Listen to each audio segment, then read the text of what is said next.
Hey everybody. No, don't worry about fixing your computer screens this time. No blue screen of death here for you. Well, it is for me, but not for you.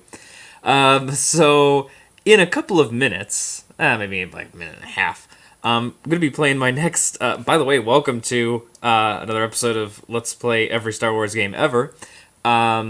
This is the Blue Menace. No. So last time, the last game I played was Star Wars, which was originally an arcade game, but I couldn't get it to emulate in like MAME or any kind of like arcade cab simulator. Same thing kind of with this one that's loading, but just to kind of switch things up, because last time I played the last game on an Atari 2600 emulator. This time I'm emulating through Commodore 64. And I just thought, let's give the real Commodore 64 experience, just to kind of take ourselves back to that time. When Commodore 64 games came on like these sort of like pseudo cassette tapes, and the system itself had to kind of like read the whole thing and kind of like get itself together. And so most Commodore 64 games have this period of about a minute or a half, 2 minutes. Maybe there's some games that are much bigger that take much longer, and maybe there are even simpler games that take much shorter. But this is what you had to look forward to in in like 1984. Boy, this is taking a little bit longer. We're at about let's see, approaching 2 minutes. Hey, that sounds about right. I timed it before, but I mean, look at these amazing graphics we get for that time waiting.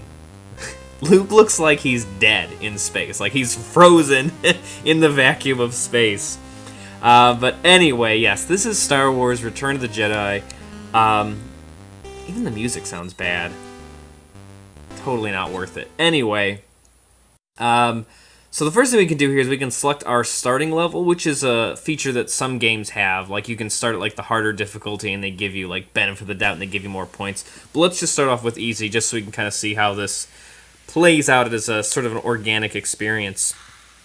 So in case I didn't say it, this is Star Wars Return of the Jedi, which was originally an arcade cabinet game. Got that? Okay, good. So this game is really weird. I really don't like it, like, at all. Especially in comparison to the last game I played, which I really liked, just the Star Wars arcade cabinet game. But there's some kind of redeeming qualities about this, but let's take it one sort of stage at a time. Because like, I've said this about other games before, but again, in games of this kind of era and generation, it's kind of like a cycle of like the same, like, 2, 3, or 4 stages, just kind of, they get a little harder every time, they loop, and that kind of thing. But no matter how you start, whether you start with easy, medium, or hard, you always start on this kind of this speeder level, which I'm terrible at for reasons I'll probably get into in a little bit. But basically, what I'm trying to do here, I have no, I can move left, I can move right. I can't really move forward or back. It's just kind of moving left and right, and yeah, just trying to kind of make it to the end here. The Ewoks are supposed to help. You're supposed to be able to, like, go through the traps. Great. Can't go through trees, though. You're supposed to be able to go through the traps, and you can get bonus points and stuff. But one of the reasons I really don't like this game is because I really hate games that are made in this, like, isometric, I think it's called, like, 3/4 perspective or something. I think there's, like, a million, like, different synonymous names for this style of gameplay. But I really don't like it at all. I hate it so much. I know some people really like it. Like, Zaxxon is a very popular game that utilized this perspective, and people love that game. I don't get it. Something about, I don't know, the way I perceive this perspective, I could just it just never really makes sense to my, like, brain, and I just end up running into stuff and making stupid mistakes. But anyways, you can see, so we've completed that not land speeder, like just are those called? The speeder level, we'll call it that. Because my Star Wars lexicon is failing me here. But as you can see, now we're the Millennium Falcon, and we're inside the Death Star, and it's blowing up. See the quote-unquote fire behind us, like from the movie? It's just like the movie. So really, it's the same type of stage. We're avoiding enemies and avoiding hitting walls. And so that's kind of interesting that, like, arguably, you get to kind of like play like dual perspective here.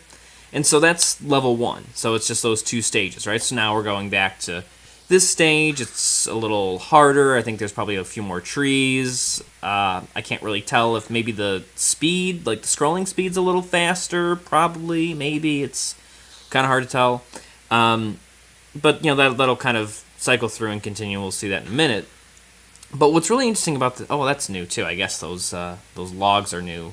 You can fly through the center and get bonus points, but, again, I can never deal with this game perspective. I feel like I'm right where I need to be, and the game's like, nope, sorry, you hit it. Whatever.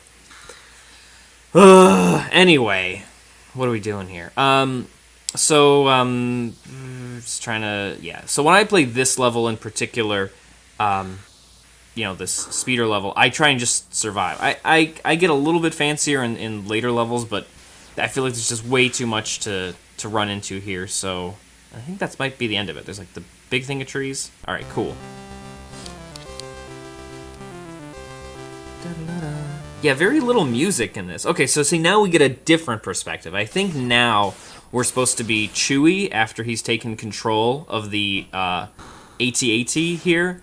I mean, they've kind of switched up because now it's traveling from mostly right to mostly left.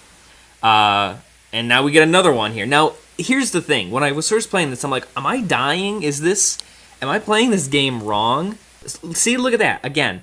So, this is really weird. So, like, I get it. Like, the speeder level, it's like, okay, you beat that level. Now it's time to go beat the Millennium Falcon. Oh, okay, you beat that level. The Death Star blew up, you win.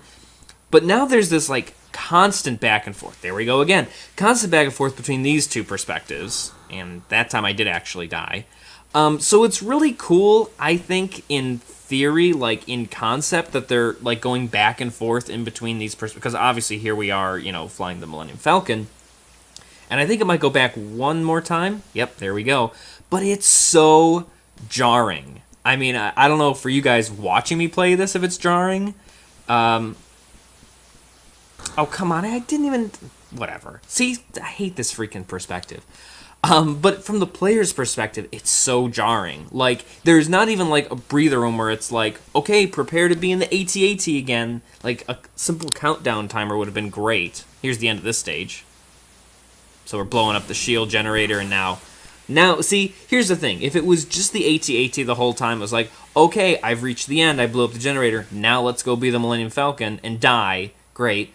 If it was a matter of that, I'd be like, that's neat. But I don't like how in those last stages it goes back and forth.